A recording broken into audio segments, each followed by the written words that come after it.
These aren't gaming cards. These are professional graphic workstation cards designed for engineers, architects, and professional 3D artists. I managed to get hold of 2 of these. These cost a fortune back in the day, $1,600 US each. Today we're going to find out, do they actually still work? Can they game? And more importantly, what happens when we put them in SLI? So the card we're looking at today is the Quadro FX 3500. This is a professional graphics workstation card released by Nvidia in the year 2006. So what we'll do is get them open, clean them up, make sure that they work, and hopefully get to some benchmarking. So the GeForce Quadro FX 3500 comes with 256 meg of DDR3 RAM on a 256-bit bus. It features the G71 core, so this is the 7000 series cards. The closest GeForce equivalent is the GeForce 7900 GS. However, this costs a lot more than the GS, coming out at $1599 US.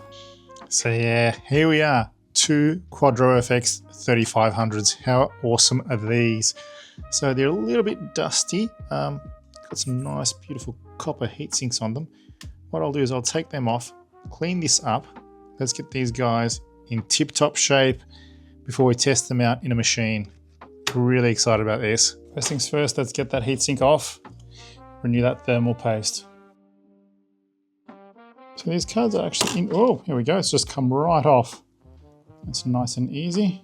I'll clean that up, renew the paste, and I'll open the cooler up and just make sure we get rid of all the dust inside. Got the heatsink and cooler off both of them, and I'll just dust it. Got access to this memory. It's a shame that there's no heat sinks for the memory. That'll be really great. Bit of overclocking.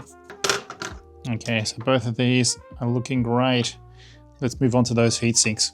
First thing, we'll get that old thermal paste off. Looks like a very well, look at this, it's a solid chunk of copper here. Some paper towel. I think they don't look too dusty. To get the plastic shroud off, they've just got screws in the back. Just need to undo those.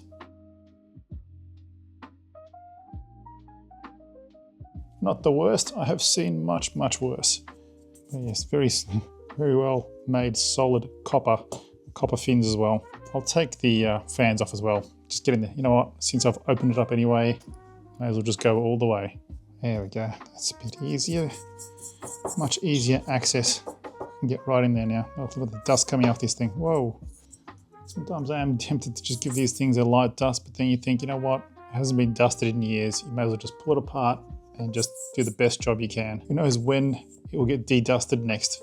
All right, so it's pretty good. Those fans cleaned up pretty good. So let's get this all back together.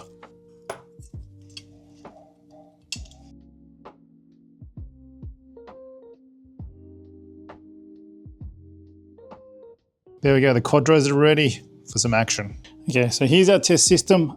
You know, you gotta make sure, especially in the earlier period correct stuff, that it is SLI compatible.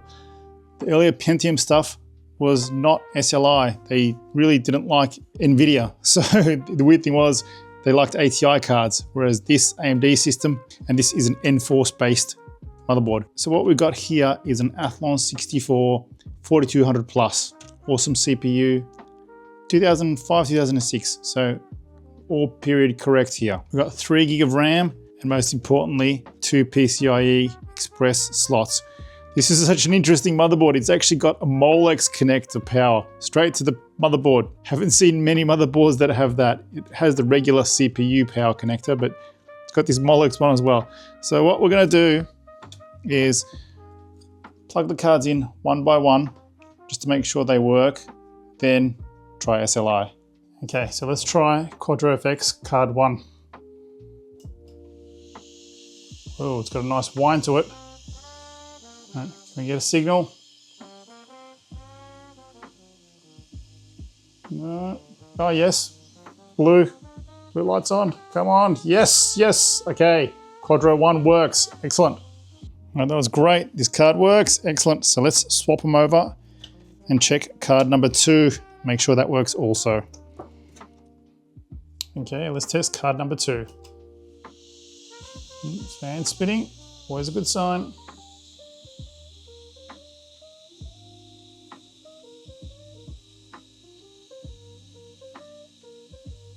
Excellent. You know, Quadro cards are built pretty well. All right, that's a great start. Both cards work, that is awesome. Now I've got fresh hard drive. I don't want to blow away what I have on there, so I've got a new hard drive here, Western Digital Blue. I'll install Windows XP on that, and let's get going. Now, when you're installing for an SLI system, it is recommended to install with just one card in during the operating system installation, not two. So install your OS with one card, then plug in and set up SLI afterwards. This is so exciting, my first SLI build. There we go, look at this. I don't think that second PCI port has ever been used. We used to always buy these SLI motherboards thinking, yay, one day if I get a second video card, but you never did. You always usually upgraded the whole system. But it was good to have that potential. Let's get our SLI bridge. So I hope this works. As I said, I've never tried it before, and I've never tried that port before. So let's see how we go. Okay, so everything's plugged in. Let's see if we can power this all up. All right, nice. Both fans are spinning away. Very good. Can we get a video signal? And a beep.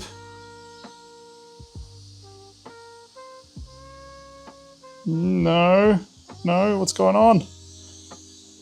Oh no. Okay, I'm not sure what's happening, but not getting a video signal. Okay, you know what? It was my fault. The connection wasn't in. Completely my fault. It's all working. Look at this. Both cards in, plugged in with SLI. Into Windows XP. Yeah. All right, this is awesome. All plugged up and running. So let's go into our properties and set our video card to SLI. All right, start the Nvidia Quadro panel. Here we go, set SLI configuration. So here it is. Do not use SLI. We want SLI rendering mode. All right, let's apply.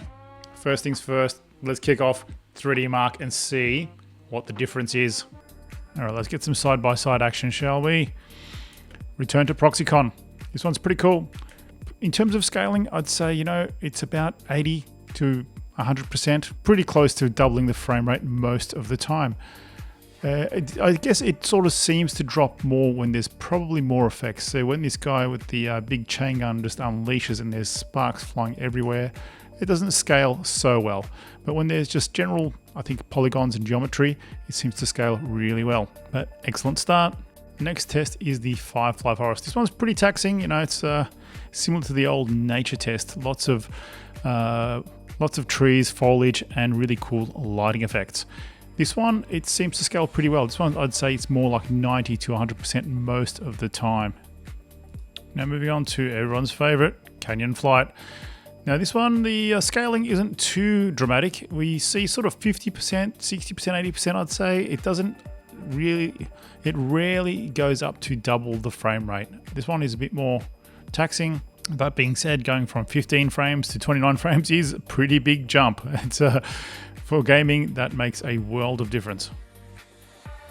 Lastly, looking at Deep Freeze, the performance jump here is a bit more subdued also. We're looking at mostly around 50-60% increase in that frame rate, not the massive leap that some of the other tests show.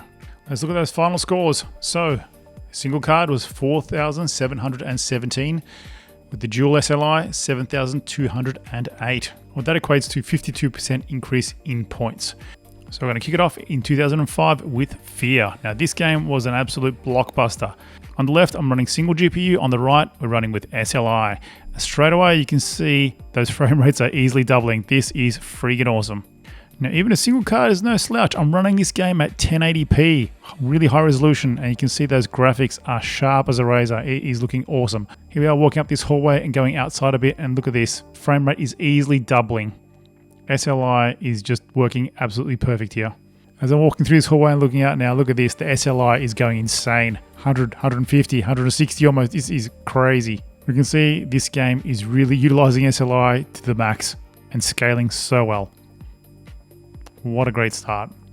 Next up, we have Oblivion. This was a huge, massive open world epic RPG. An absolute system killer in its day. We all ask ourselves, can it run Crysis? But the second question is, can it run Oblivion? It sure can. You know, the normal card can still keep a respectable frame rate of 30. That was pretty good for the time. was released the same year as the card, 2006, but you can see the SLI, it's scaling really well here. This is awesome. Great frame rates. To be playing this game at these sorts of frame rates would have been fantastic. This is running at 1280 by 720, not full HD, but looking absolutely great. Next up, we have BioShock. This was an awesome game. I absolutely love this game. Me and my friends were all playing this when it first came out. And you know what? Epic game. I loved the art deco design, the music, brilliant. And look at this opening scene. Instantly we're seeing the SLI scaling really well. Lots of reflections here with the fire and the water. And then when we move up to that tower, what an epic, look at that with the moon in the background. It looks awesome. And look at that SLI. Here we are inside now, and yep, look at this. Frame rate is pretty good here, almost double. As we walk through these halls, again, I loved the design, the art deco. The graphics were just epic in this. Going through the underwater sequence, this was just, well, I remember the first time seeing this. Look at this amazing city all underwater. Looks so cool with all the neon lights. Absolutely legendary. And the SLI is performing really well. So I'm running this game also at 1280 by 720. Everything was going far too well without issues, and this is where we start. Racedriver Grid. This is one of my favorite racing games. I love this game, but SLI did not work. I just could not get it to work. I went into the settings, tried to force it, tried lots and lots of different options, but just could not get SLI to work. So you can have a look. The frame rates are pretty much identical with SLI on or off. Unfortunately, SLI just did not give it a boost. There's about 2 or 3 different rendering methods, and I tried them all and they all didn't make any difference. So yeah, if you know how to do it, please reach out to me. I'd love to get this working in SLI, but unfortunately I could not. And the only question left is, can it run Crysis? The natural question. So Crysis was released in 2007, 1 year after this card. And looking at the frame rates, yeah, it can run Crysis, but the scaling is not quite as high as the other games. You know, sometimes you're getting about 50% increase, sometimes it does bump up, sometimes it drops down. So it's not a real consistent boost like we see in the other games.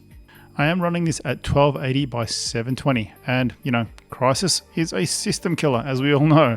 So, you know, this is still very respectable. So there we go. That was a really fun build because I loved the Athlon 64 and I've never built an SLI system before. So this is my first one. And you know what? It was great to finally experience the hype. You know, this is stuff that you'd only read about in a magazine. To buy 2 cards, especially high-end cards, you know, it was impossible for a lot of us. But I do wonder if using the Quadro cards did cut back performance, you know, 5, 10, 15%, because the drivers are slightly different. So, you know, there are ways of tricking the system into making the Quadro card be identified as a GeForce. So that might be something that I try in another video. But it was great to see that genuine improvement in performance, and, you know, also the pitfalls. Not every game identifies and uses both GPUs as well. So tell me in the comments, did you actually have an SLI system back in the day? Could you afford it? Or were you a Crossfire guy? SLI Crossfire. So I hope you enjoyed this video. I had a lot of fun making it. If you'd like to support my channel, links are in the description. Thank you for everybody that does. I really, really do appreciate it. Thank you again for watching. I hope to see you in the next one. Bye-bye.